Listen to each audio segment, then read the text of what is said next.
Hello, I am Fabiola Campbell. I know I look a bit different than Shankar, much prettier. I am the founder of Professional Migrant Women, and my aim is to close the gap between migration and professional employment for women. Join me where I will be sharing my stories and the reason why I created this amazing organization.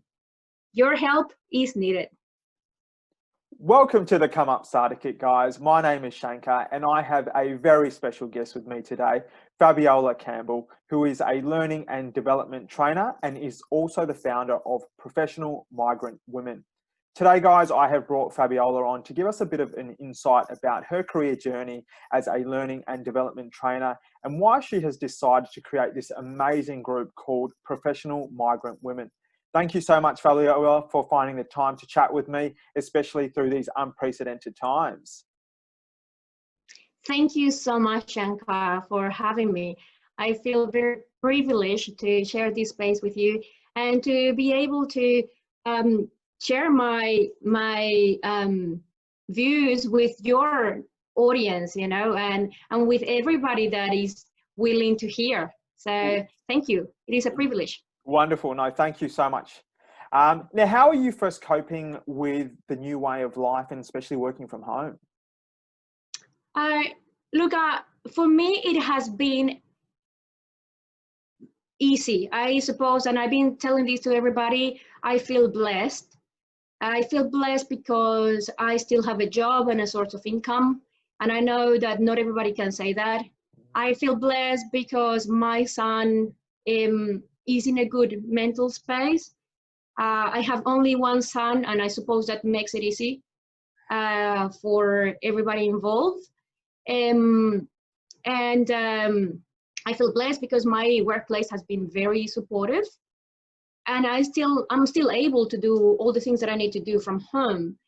I am a bit of a people person. I do draw a lot of energy from contacting other people and for being in the presence of other people.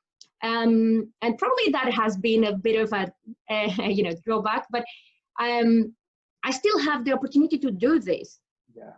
And to talk to other people in this way, and that energizes me. And and again, I'm also working with the Professional Migrant Women, and that takes a lot of my time. And I believe that, when you put your energy in something outside you that benefits other people, it only lifts you up. So I feel that I'm in a very, very privileged position. Wonderful. Very, very good. And what is your golden nugget to staying sane during these times? Stay in touch. Yeah. Stay in touch. And whichever way you can do it. Again, most of my family are overseas, and we have a group chat, so we always catch up. Stay in touch with your friends, give them a call, or connect with them. We do a lot of WhatsApp chats as well. And networking like this, during COVID, I have had the opportunity to catch up with so many people just because we do it online. So we don't spend that time traveling back and forth, but staying in touch for me is key of keeping sane. Wonderful. All right. Great. All right. Let's start off with your journey. What was your very first job? My very first job, I think my very first job was working for my brother.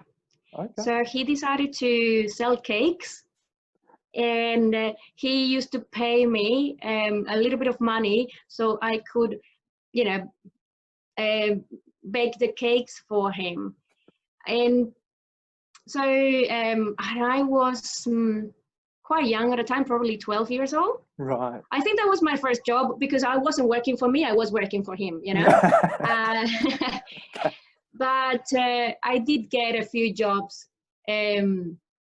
before I graduated from high school, and also did some personal business like baking cookies and stuff like that, selling them at school. Yeah, Very cool. Okay, good, good, good. And so what made you want to get into learning and development? Learning and development. Well, for me, there was a natural path from my career, I suppose, because there's one thing that I've discovered about myself in this journey, and that is that I love learning, and I also love learning from others. Yeah.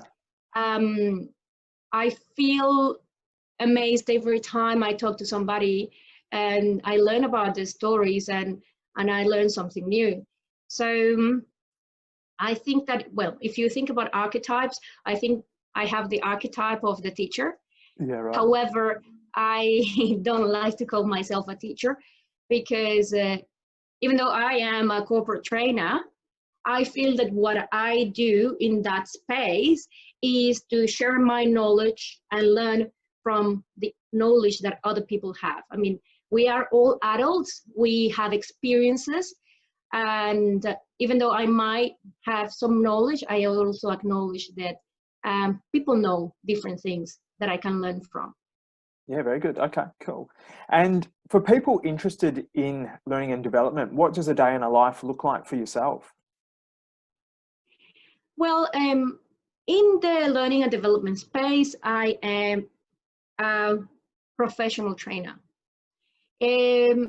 within an organization. So within the organization, one of the things I need to do is to keep track of what's going on at the organization. Where are the learning needs? So do we have a new piece of technology and people need to learn how to use this technology? So there are a few things that we need to do. I need to keep informed, and to be informed also, I need to keep a good relationship with people in the organization. So I learn about what they're doing, what's coming up, what is needed, what is expected as well. Sometimes if we get a new piece of software, we have external providers that come and deliver the original training for us. But in terms of the ongoing training for the organization, so there might be a few things that I need to learn. Yeah. And then my job, I feel that is the person that bridges, the content with the people. Yeah.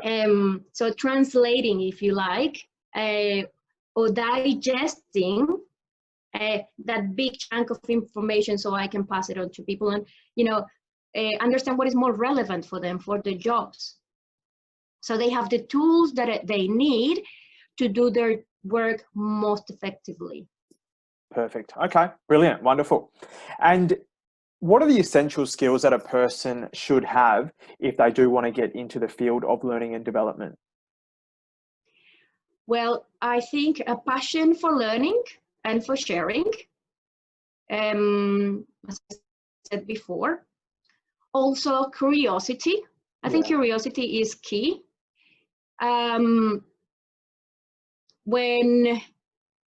When you are willing to look at things from different points of view, instead of assuming that you already know everything that is to be known. I believe that is that ability to stretch yourself and keep updating yourself with current knowledge and current trends. Because I feel that, in any industry, in any job, but particularly in this one, when you think you've done that and you don't need to learn anything else, then you're not good for this job anymore. So you need to keep updating yourself all the time. Very good. Okay, brilliant. So now I really wanted to discuss this amazing initiative that you have created, where it's all about closing the gap between migrant women and professional employment, and that group being Professional Migrant Women. What prompted you to start this? Well, I suppose I've been here in Australia for 16 years. And this was prompted by two different experiences in my life. The first one is when I arrived to Australia, and I have to frame this quite transparently, I think. So I was born here in Australia, but my parents were living in Australia only for 2 years at a time. So when my dad finished studying, the family went back to Venezuela, where my parents are from. So when I went back to Venezuela, I was an Australian citizen. I came back to Australia though when I was 27 years old, and I had full citizenship, full rights of working in Australia. I didn't have any of those issues that a lot of migrants experience when they want to pursue a professional career in Australia. But I didn't know how to speak English when I came to Australia, hence this beautiful accent. And I didn't know how to speak English, and I didn't have any networks. I didn't have any personal connections. I didn't know how was the job market in Australia. I was a migrant for all purposes. Mm-hmm. So I did live the migrant experience, and I came here as a professional. Yeah. And although I have all the rights to work in Australia, again, you know, the other big thing, big help for me was that my partner at the time, his dad was an HR manager for many years, and he helped me a lot to understand what was the process of getting a job in Australia. Right. And I had a lot of help from him. And even though I had a lot of help, and even though I have full rights, it took me 3 years to land my first professional job. When, when I came to Australia, my expectation was that having all the rights to work here and having abilities and being smart and having a successful career back home, in 6 months, I was going to be able to get a job. Mm. And that was not the case. Now, fast forward, 15 years since I arrived to Australia, I was in a bit of a career transition, thinking what it will be my next step.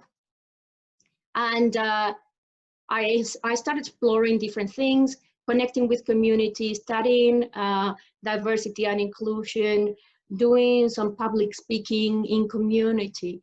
And one of the things that stood out for me is that I got women coming back to me and asking me, how did you do it? How did you break through? How did you get your first job in Australia? And in one of the podcasts that I was listening to, the person speaking was suggesting that according to research, the fastest way to close a gap for any minority was through mentoring. Yeah. So it was like things came together for me at that point, and I noticed, okay, I have the skills, I've done this, and I know how to do it. As a trainer, I can share this knowledge with other people, then I'm gonna do it.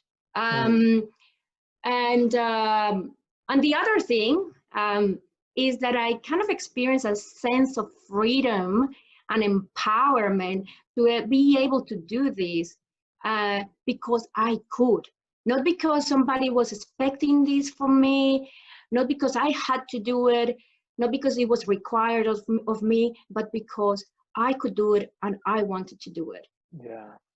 And then I did I put a post on Facebook. 3 people registered for the program. Good. Back in October. And I was terrified, I have to tell you the truth. Right. I was expecting to have about 10 women and only 3 show up. And I thought, I can't do this. You know, this is embarrassing to have only 3 people. I'm not gonna do a good job, you know. And then I have to pull myself, and I said, no, if it's only 3 people, so be it. I do my best with 3 people. Yeah. We started in October, and the idea was to finish in December. By the end of November, we were having 10 people consistently in our meetings, and it just grew from there. So it has been a bit of a journey, but it's been very, very exciting. And that the fact that we can contribute and that we can help women finding themselves in this space, it's been fantastic. Persistence and a purpose, it definitely pays off. So with someone like yourself that has moved over, what are the challenges that migrant women face when trying to break into the professional workforce, especially here in Australia? Okay, I'm going to tell you my story. Okay. And I know that every time I tell my story, somebody says to me, I can see myself in your story. You're telling my story. When I came to Australia, I was a professional. I had had a few successes in my career. I felt like I was unstoppable. I felt that I had so much opportunities ahead of me, and I could conquer the world. And probably, you know, that kind of self-belief was the one that motivated me to come to Australia. When I came to Australia, I came by myself. So I came to Australia with that drive, with that, you know, self-belief, affirmation, you know. And very soon I realized that I couldn't be that person here. It's not that I couldn't be that person here because I didn't want to, but because I didn't know how. Right.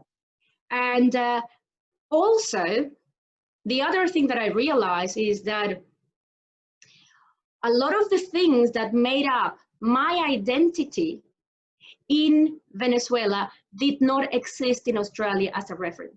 For example, if I tell you that I graduated from Los Andes University in Venezuela, that doesn't mean anything to you. If I tell you that I grew up in a city called Mérida in Venezuela, that doesn't mean anything to you.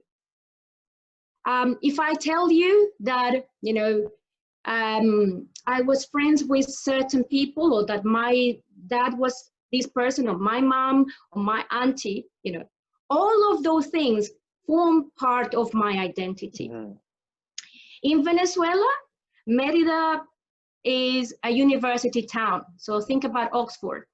Right. So for somebody to say that you come from Mérida and that you graduated in Los Andes University, that carried of meaning. And that was part of my, you know, business card, if you like. However, when I came to Australia, all of that meaning that made part of my identity disappeared. And I didn't know that back then, but I can see that now. I did have to build an identity here in Australia.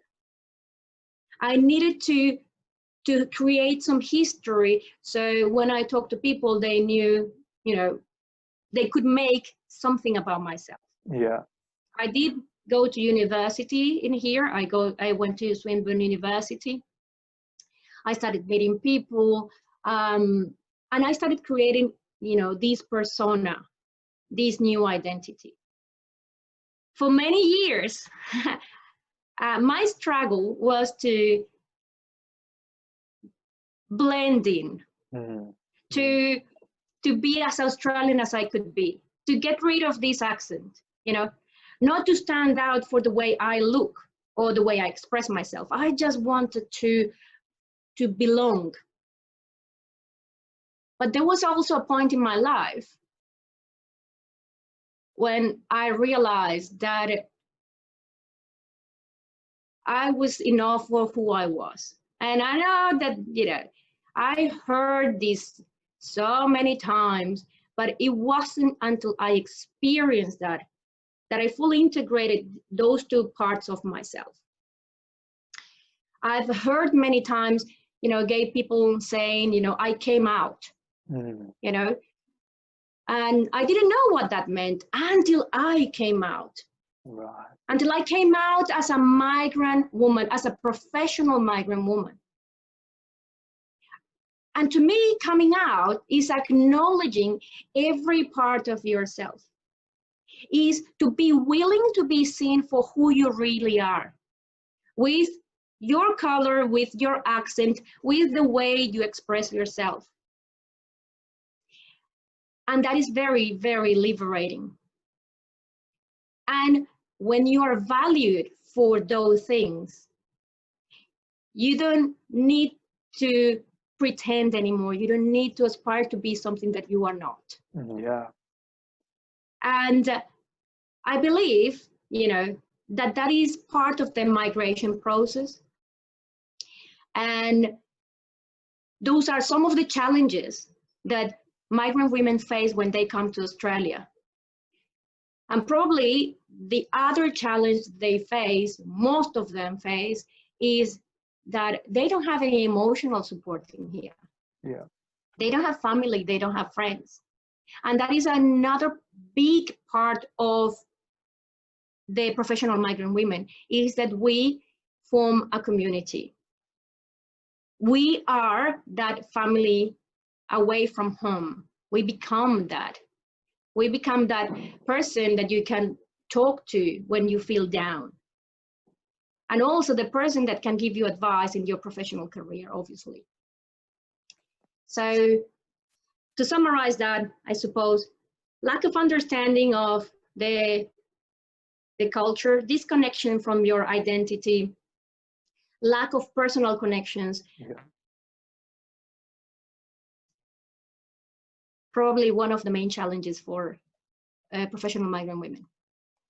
Well, that's an amazing story. Okay. And so for this amazing group that you've created, what can women expect when they join this group?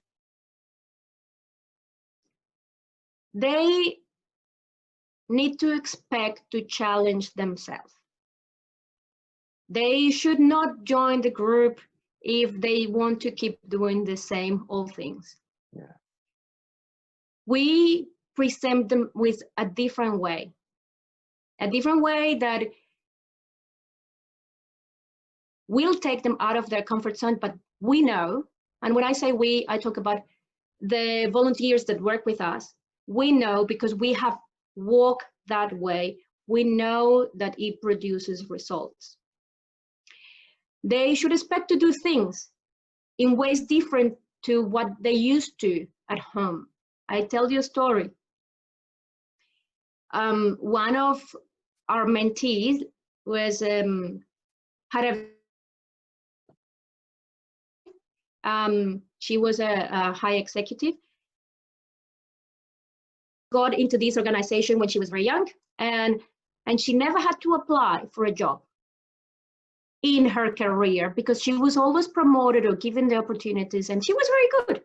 She earned each of those promotions, but she never had to write a resume, let alone a cover letter. And it was a shock for her. It was hard. So we have to let go of some things and some beliefs and some, and we need to embrace new ways of doing things, and we need to be prepared to have a go, to get on LinkedIn, to start connecting with people, to network, to ask for help, to expand our horizons, and to be willing to learn. Yeah. I think that's what women could expect when they join the group. and have, cares for them and support them. Because we have a sorority. That's one of our biggest values. And for people that don't know what sorority is the equivalent of fraternity, but for women. That's perfect. That's wonderful. And what I really want to get this message out is, what is the vision and the mission that you have and that you've set for this group? Well, our mission is to close the gap between migration and employment for migrant women. And our mission is to provide a platform for professional migrant women to be seen for who they really are. Just helping them shine again, helping them to integrate those two part of their identity so they can keep going and keep adding value to their community and their society. So, and as residents of Australia, citizens of Australia, I know that all of the women I work with want to contribute professionally in Australia. That's what they want to do. I love the passion. I love the passion. Thank you. And what can organisations do in order to help integrate migrant women into the professional working careers? Well, Shankar, thank you so much for that question. I really, really appreciate that. At this point of the growth in our organization, what we need is to reach out to organizations to help us find, internships or work experiences for the women that we are mentoring. Again, as I said before, if one of the best tools to close the gap for any minority is mentoring, when it comes to work, the best tool is work experience. But we want these experiences to be meaningful and productive for women. We want people to be able to give opportunities, demonstrate what they're capable of. And we are lucky to have women from different career paths, from different backgrounds, culturally and professionally. And, if we can find suitable pathways or work placement, that will be fantastic. And that will create such a big difference. So opportunities is what we need. Okay, wonderful. And lastly, what can we expect from yourself in the future?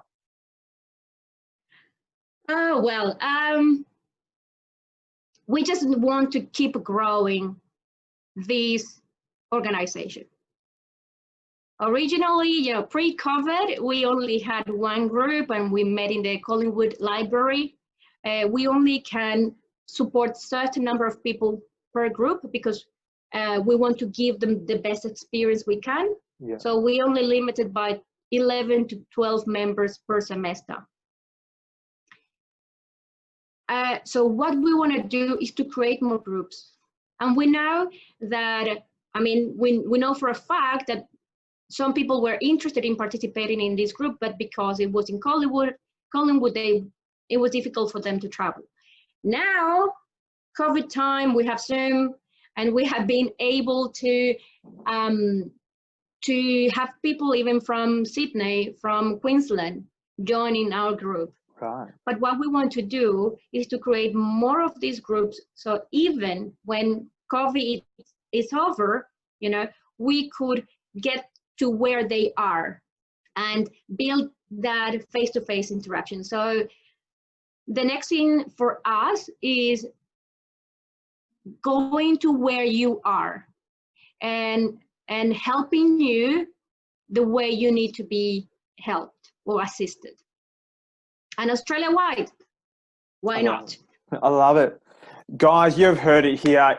if anyone is listening, please make sure to reach out to Fabiola. You can connect with her on LinkedIn. If we can create this is an amazing organisation. If we can get more professional migrant women into the workforce and let them help contribute and add value, you know, this organisation will go a long, long way. Thank you so much, Fabiola. No, thank you, Shankar, for this opportunity. It's been amazing. It's been great talking to you and sharing this with whoever wants to hear. Yeah, and we are very grateful for the opportunity. So please, if you're listening and this message resonates with you, if you want to help or you want to be mentored, contact me via LinkedIn. I'm always out there, happy to connect. How else can they get in contact with you, Fabiola? So right now we're building a website, yeah. But that might be a few weeks away. The best way right now is via LinkedIn or via Facebook as well. So okay. If your viewers are not in LinkedIn, they can always connect with us on Facebook, Professional Migrant Women Group. Perfect. Thank you so much, Fabiola. Thank you, Shankar. It's been a pleasure. Yeah, especially. Thank you.